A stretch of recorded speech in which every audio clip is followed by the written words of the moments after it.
takes over from governments. But we can see the evidence of the dubious character of this monetary system when in 1933 the US government, at the behest of the Federal Reserve, enacted legislation prohibiting the use of gold as legal tender. Why would you do that? Because there's some crisis in the system. If there's a crisis in the system, you must turn to gold, because gold will restore stability. Ask any Argentinian and he'll tell you that.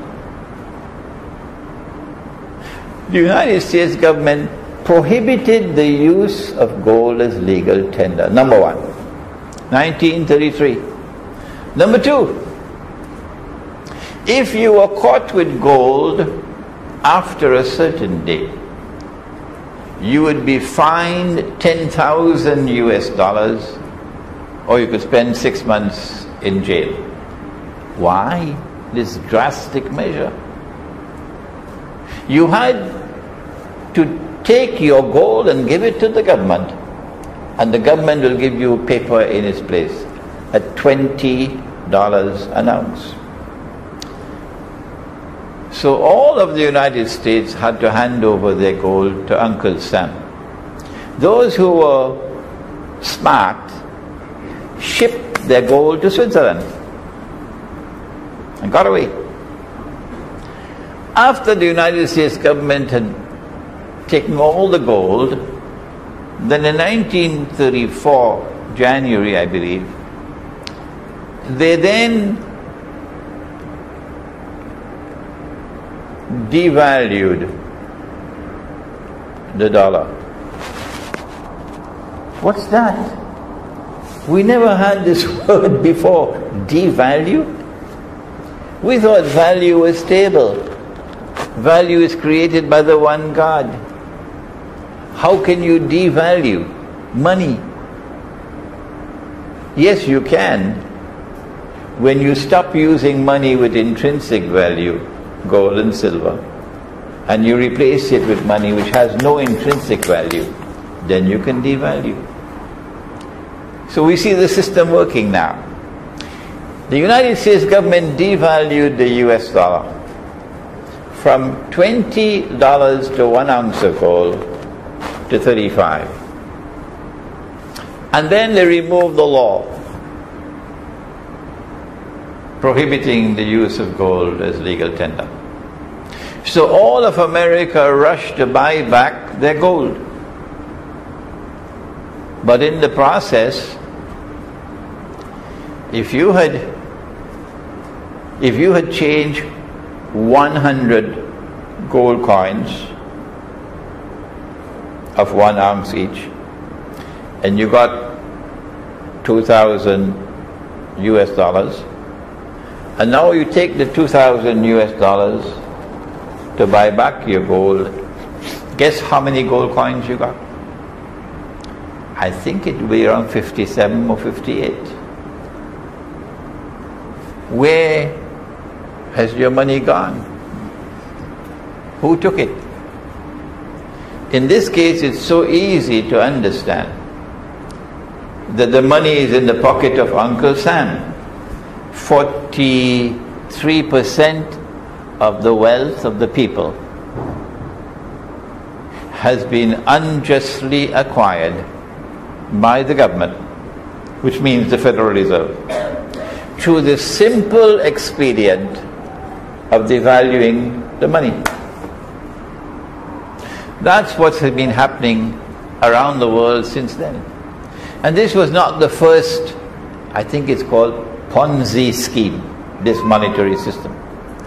This monetary system, this Ponzi scheme, had been tried through history by many, many, many people. The Chinese tried it. Everybody who tried this Ponzi scheme eventually ended up losing. It always collapsed, always collapsed. This particular Ponzi scheme began to shake when France decided under Charles de Gaulle that this was unjust. The United States is printing more paper than they have gold. If Dr. Zuhaidi were to issue more checks than he has money in his account, that would be fraudulent. Fraudulent. And you could go to jail for that. And that's what the US government was doing. No other government could do that. Only the United States. They were financing the Vietnam War by just printing and printing and printing more paper money. And Charles de Gaulle was quite angry because the French could understand the unjust nature of the monetary system. Charles de Gaulle got up in the French National Assembly and delivered a historic address in which he analyzed the monetary system and demonstrated how this monetary system was not only fraudulent but also was designed to give to the United States of America an unfair advantage over the rest of the world. He then began to do something which shook the system. France started to redeem dollars for gold. And the United States didn't like that at all. Because if the French could do it, then Saudi Arabia might join the line, and Kuwait might join the line, and many other countries.